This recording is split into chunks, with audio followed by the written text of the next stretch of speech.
Hello everyone from Ali at 11th House Wellbeing, and welcome to a Wednesday appointment. So what I have for you today is a practice that we can do, is another quick and everyday practice that we can do whenever we experience regret in our life. And of course, we all have regrets in our lives.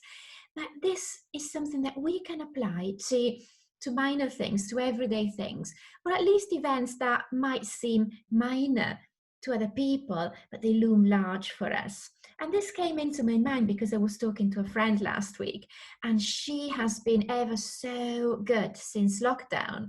She has really gone into healthy eating and being really rigorous and disciplined with herself. And she's been making huge progress with getting back into shape and feeling good, feeling better. And then something happened last week, and she just went berserk with food, and she felt like she had let herself down completely, and she felt like all of the previous efforts that had gone into this had gone out the window. And of course, it hadn't. She's still in very, very good shape, and you can still tell that she has put in the work. But this feeling of letting herself down and slipping down was so strong that she couldn't find her direction anymore. So, this is something that we can do when we are in that sort of situation, when we feel that we have slipped, we have lapsed, we have let ourselves down or other people down. And really it's just a case of taking stock and seeing what we can learn from this, and with this new learning moving forwards, finding a way again, finding that direction again, which is still there. So if you'd like to give it a go, we can do it together now. So as usual, we just start by, if you want, you can close your eyes if it's comfortable, and just having your spine nice and straight, feet on the floor. And we are starting by feeling what it feels like to be sitting here, gaining an awareness of the body, the support from the chair, the support from the floor, the points of contact, feeling the weight of our body on the chair, feeling that support.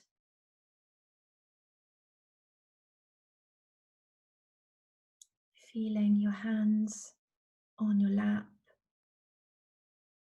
or wherever they are, either touching your legs or the chair or touching each other.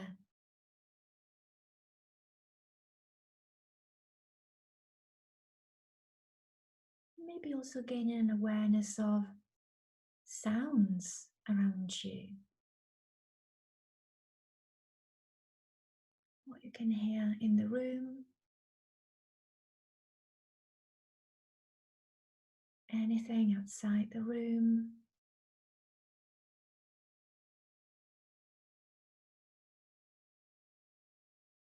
And just feeling our body sitting here in this space, breathing, being aware of this gentle movement in your body with the in-breath and the out-breath.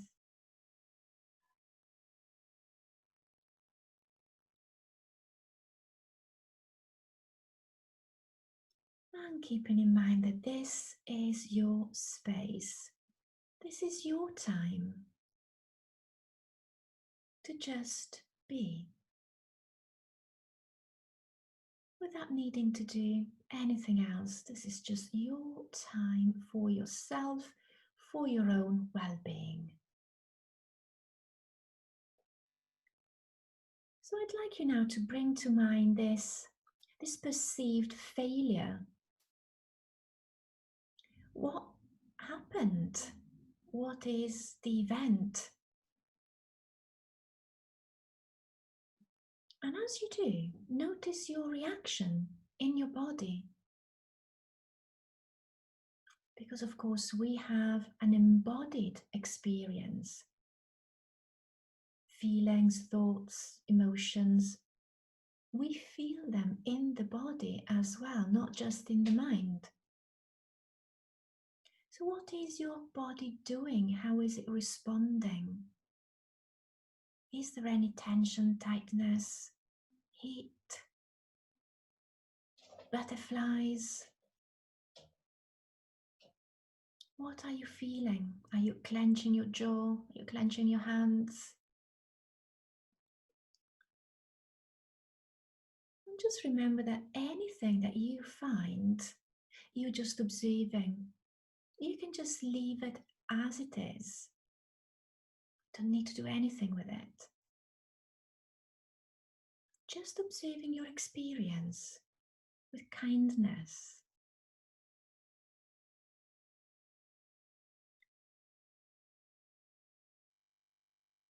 And what we're going to do now is we're going to be fair in our assessment of the situation.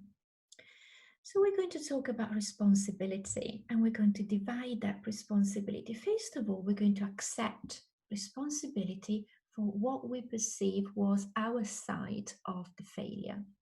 For example, if we go back to the example of healthy eating and dieting, what you could say is, I take responsibility for eating the cake, for example. So what do you take responsibility for? And just acknowledge that. Just come clean with yourself. I take responsibility for, and then whatever it is.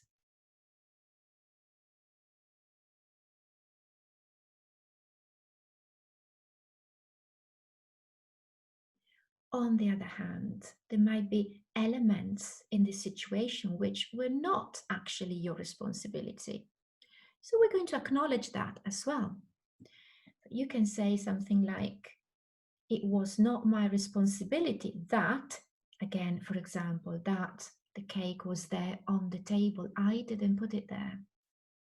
So in your situation, what was not your responsibility?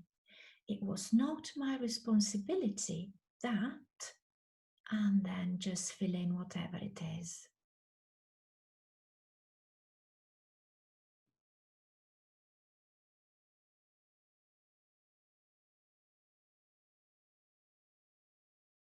And then we're going to come to the forgiveness part, the self-forgiveness part. So we're going to use affirmations, and it could be something as simple as saying internally, I forgive myself. Or you can say out loud if you're on your own, if it's okay to say it out loud. You can say, I forgive myself. I forgive myself. And just continue saying this until it sounds true.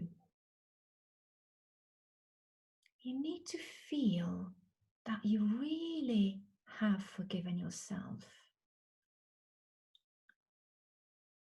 Really put your personal emotional investment into it and keep saying it until it rings true and you know inside yourself that it is true. I forgive myself. And of course, keep in mind that you can change this. Just find something that works for you, that resonates with you. Change the sentence, personalize it. It could be something like, I choose to forgive myself now. Give yourself that extra sense of agency, being in control.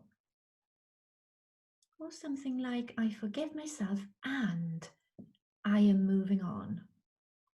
You're focusing on taking stock and using it as a stepping stone to move forwards.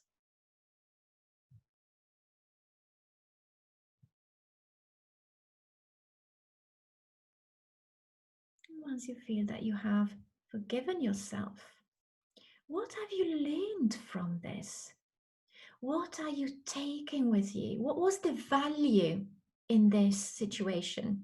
in what happened in this mistake or perceived mistake? What are you moving forwards with?